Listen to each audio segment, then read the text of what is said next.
नमस्कार, आप देख रहे हैं जनादेश में हूं आपके साथ प्राची सिंह। खबर शुरू करने से पहले एक नजर आज की हेडलाइंस पर। मणिपुर गवर्नर से मिले इंडिया के 21 सांसद, कहा हिंसा पीड़ितों ने दुख सुनाया, एक्शन जरूरी, पीएम की चुप्पी दिखती है वो गंभीर नहीं। कल सेंसर बोर्ड तय करेगा OMG2 का भविष्य, यू सर्टिफिकेट देने में हिचकिचा रहा बोर्ड, मेकर्स चाहते हैं बच्चे भी फिल्म देखें। भोपाल के 150 साल पुराने ताजमहल में स्त्री 2 की शूटिंग, हॉन्टेड है ये हवेली, कास्ट और क्रू को अकेले घूमने की परमिशन नहीं। राम मंदिर में भगवान रामलला की प्राण प्रतिष्ठा की तिथि तय, मुख्य पुजारी आचार्य सत्येंद्र दास ने बताई तारीख। प्रियंका गांधी से पूछा गया सवाल, बचपन में कौन था ज्यादा शरारती, राहुल या आप? अब समाचार विस्तार से। विपक्षी गठबंधन इंडिया के 21 सांसदों का प्रतिनिधिमंडल 2 दिन के मणिपुर दौरे पर है। दौरे के दूसरे दिन वे राज्य की गवर्नर अनुसुईया से मिलने राजभवन पहुंची। ये सांसद शनिवार यानी 29 जुलाई को मणिपुर आए थे। मुलाकात के बाद 21 सांसदों ने अपने हस्ताक्षर वाली एक चिट्ठी लिखी, जिसमें उन्होंने मांग की कि राज्यपाल सरकार से कहे जाए कि राज्य में हो रही हिंसा को लेकर जरूरी कदम उठाए जाएं। विपक्षी सांसदों ने कहा कि इस मामले पर प्रधानमंत्री की चुप्पी दिखाई देती है, वे गंभीर नहीं है। सांसदों ने शनिवार को चुराचांदपुर के रिलीफ कैंप में हिंसा पीड़ितों से मुलाकात की। उन्होंने निर्वस्त्र घुमाई गई लड़की की मां से मुलाकात की। मां ने विपक्षी सांसदों से अपने बेटे और पति के शव दिखाने की बात कही। 4 मई को भीड़ ने थोक बुल, जिसमें 3 महिलाओं को निर्वस्त्र कर घुमाया गया था, एक लड़की के भाई और पिता की हत्या कर दी गई थी। 19 जुलाई को मामले की वीडियो वायरल हो गई थी, जिसके बाद मामले में 7 आरोपियों को गिरफ्तार किया गया है। केंद्र सरकार ने इस मामले की जांच CBI को सौंप दिया है। मणिपुर दौरे पर गए विपक्षी गठबंधन Indian national development inclusive alliance के दल को इंडिजियन ट्राइबल लीडर्स फोरम ने चिट्ठी लिखी है। इसमें बताया कि 3 महीने से राज्य में जाति हिंसा भड़की है। राज्य के सैन्य गार्ड ने हजारों हथियार लूट लिए हैं। राज्य के इकलौते हाईवे को बंद कर दिया गया है। इसके चलते सबसे बड़े जिले चुराचांदपुर में रोजमर्रा की चीजें भी कम हो गई हैं। ट्राइबल्स और मैतेई शारीरिक रूप से अलग हैं, जबकि काफी हिंसा हो चुकी है। इस बात की संभावना नहीं दिखती है कि दोनों फिर से एक साथ आ पाएंगे। हमारी केंद्र सरकार से अपील है कि संविधान के तहत हमें खुद का शासन रखने का अधिकार दे। इंडिया के सांसदों की एक अन्य टीम चुराचांदपुर के डॉन बॉस्को स्कूल में बने रिलीफ कैंप पहुंचे। यहां कांग्रेस सांसद गौरव गोगोई ने कहा कि यहां लोग कभी उन लोगों को माफ नहीं करना चाहते हैं जिन्होंने उनका इस हालत पर पहुंचाया है। उनकी जिंदगी को सामान्य करने के लिए अभी कई कदम उठाने होंगे। केंद्र पर निशाना साधते हुए गोगोई ने कहा कि सरकार कह रही है कि मणिपुर में हालात सामान्य हो रहे हैं, लेकिन लोग फिर कैंपों में क्यों आ रहे हैं? आखिर लोग क्यों अपने घर नहीं लौट रहे हैं? मतलब साफ है कि लोगों का सरकार पर भरोसा नहीं है। गोगोई ने यह भी कहा कि अगर प्रधानमंत्री नरेंद्र मोदी मणिपुर आए तो हम इंडिया प्रतिनिधिमंडल उन्हें कंपनी देंगे। अक्षय कुमार की फिल्म OMG2 अभी भी सेंसर बोर्ड में लटकी है। सोर्सेस की माने तो फिल्म को लेकर अहम डेवलपमेंट सोमवार को आ जाएगा। सेंसर बोर्ड और मेकर्स दोनों अपने रुख में लचीलापन ला रहे हैं। सेंसर बोर्ड फिल्म में कट लगाने की संख्या में भी कमी आ रही है। हालांकि बोर्ड अभी फिल्म को यू सर्टिफिकेट देने में हिचकिचा रही है। फिल्म के मुद्दे को देखते हुए मेकर्स भी डिस्क्लेमर रखने पर विचार कर रही है। हालांकि मेकर्स नहीं चाहते हैं कि फिल्म को ए सर्टिफिकेट मिले। फिल्म सेक्स एजुकेशन जैसे अहम मुद्दे पर बनी है। ए सर्टिफिकेट मिलने से बच्चे फिल्म नहीं देख पाएंगे। मेकर्स की माने तो फिल्म में जो जानकारी दी गई है उसकी सबसे ज्यादा जरूरत बच्चों को है। चूंकि मेकर्स इस बात पर अड़े हैं कि उन्हें यूए सर्टिफिकेट ही चाहिए, इसे देखते हुए सेंसर बोर्ड अपनी नई पॉलिसी इस फिल्म के साथ लागू कर सकता है। इस हिसाब से फिल्म को UA 13+ सर्टिफिकेट मिल सकता है। इसके साथ ही 13 साल से ज्यादा उम्र के बच्चे फिल्म देखेंगे। अब ये देखना दिलचस्प होगा कि सर्टिफिकेशन पर सेंसर बोर्ड का क्या फैसला आता है। सोर्सेस के मुताबिक सेंसर बोर्ड काफी असमंजस की स्थिति में है। फिल्म इस बात की वकालत करता है कि स्कूल में टीनेज के लिए सेक्स एजुकेशन होना चाहिए। हालांकि इस मामले में स्कूल में अभी तक कोई नीति नहीं बन पाई है। इसी वजह से सेंसर बोर्ड फिल्म को यू सर्टिफिकेट देने में हिचकिचा रही है। लिहाजा सेंसर बोर्ड और मेकर्स के बीच लगातार बातचीत जारी है। अब इसका क्या नतीजा निकलता है, ये सोमवार तक पता चलेगा।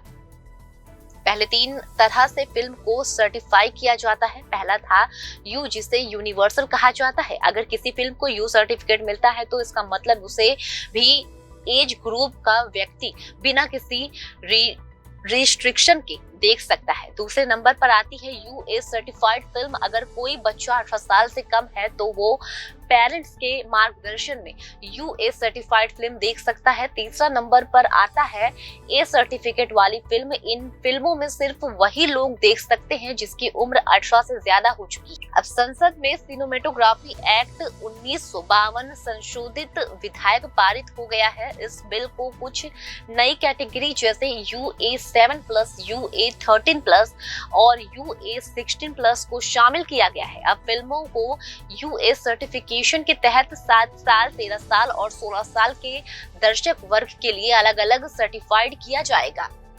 राजकुमार राव और Shraddha Kapoor starter horror comedy स्त्री का दूसरा पार्ट इन दिनों मध्य प्रदेश में शूट किया जा रहा है। इस फिल्म का बड़ा पोर्शन चंदेरी और भोपाल में शूट होना है।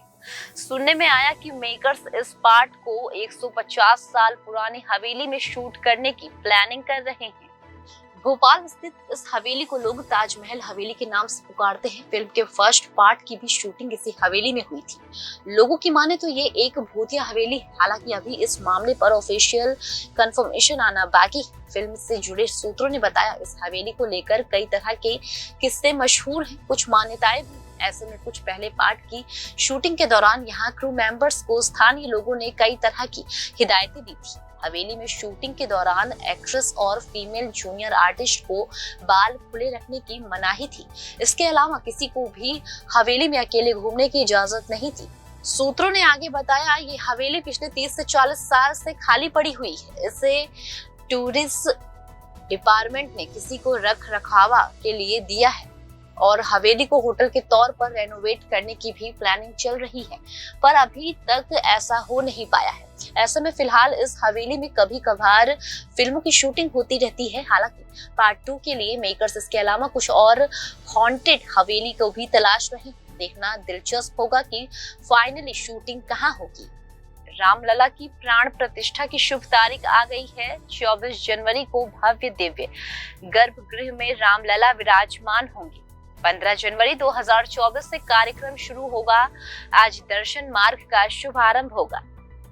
यूपी के अयोध्या में राम मंदिर में रामलला की प्राण प्रतिष्ठा की तिथि तय हो गई है। श्री राम जन्मभूमि मंदिर के मुख्य पुजारी आचार्य सतेंद्र दास ने इसकी तारीख बताई है। उन्होंने बताया कि 15 जनवरी से भगवान रामलला के निमित्त प्राण प्रतिष्ठा महोत्सव शुरू होगा।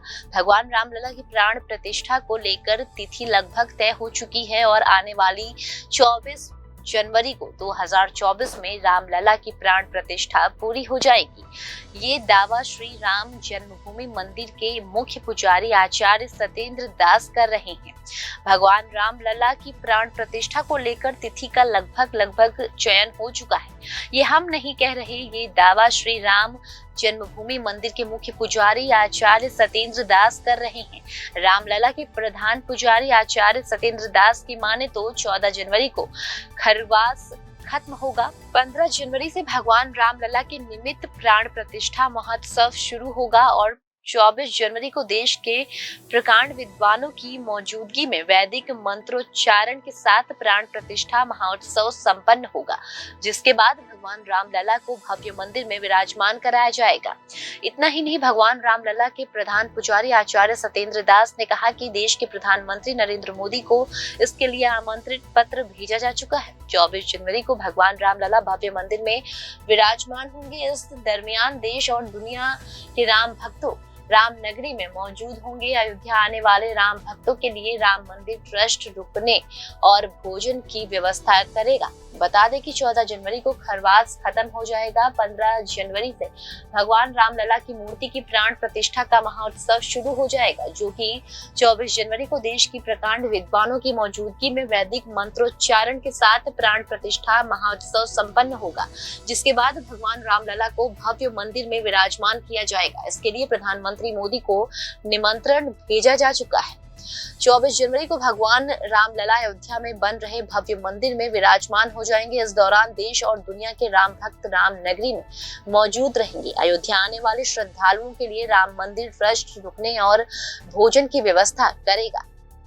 हरियाणा की कुछ महिलाओं ने हाल ही में नई दिल्ली में पूर्व कांग्रेस अध्यक्ष सोनिया गांधी से मुलाकात की। इससे जुड़ी एक वीडियो प्रियंका गांधी से एक दिलचस्प सवाल किया गया। प्रियंका गांधी से पूछा गया कि बचपन में कौन अधिक शरारती था, आप या राहुल जी।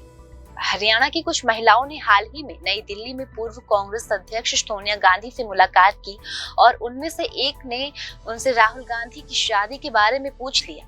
इस पर सोनिया गांधी ने कहा कि आप क्यों नहीं दुल्हन खोज देती हो, राहुल के लिए एक लड़की आप ही तलाश करो।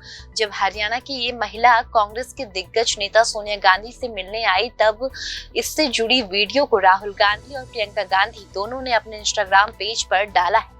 कांग्रेस ने भी अपने इंस्टाग्राम हैंडल से इस वीडियो को साझा किया है। इस वीडियो के एक हिस्से में प्रियंका गांधी से एक दिलचस्प सवाल किया गया है। प्रियंका गांधी से पूछा गया कि बचपन में कौन अधिक शरारती था, आप या राहुल जी। इसे उन्होंने जवाब दिया कि वो बचपन में प्यारा था लेकिन बहुत शरारती था, उसकी शरारत की वजह से मुझे डांट पड़ती थी। आपको बता दें कि राहुल गांधी ने 8 जुलाई को हरियाणा के सोनीपत जिले में मदीना गांव का दौरा किया था, जहां उन्होंने महिलाओं के एक समूह को अपने घर पर भोजन के लिए बुलाया और दिल्ली भ्रमण का वादा किया था। राहुल गांधी ने भी सोशल मीडिया पर महिलाओं के साथ बातचीत का एक वीडियो साझा किया। इसके कैप्शन में लिखा है कि कुछ विशेष मेहमानों के साथ मां प्रियंका और मेरे लिए एक यादगार दिन। सोनीपत की किसान बहनें दिल्ली आई, अपने साथ उपहार और बहुत कुछ लेकर आई। हमें साथ में अनमोल उपहार मिले, देसी घी, मीठी लस्सी, घर का बना अचार और ढेर सारा प्यार। जैसे ही इस वीडियो को सोशल मीडिया पर पोस्ट किया गया, तुरंत वायरल हो गया। इससे अब तक लाखों बार देखा जा चुका है। इस दौरान राहुल गांधी ने वहां मौजूद छोटे बच्चों को चॉकलेट भी दी। फिलहाल खबरों में सिर्फ इतना ही। आगे खबरों में बने रहने के लिए देखते रहिए जनादेश।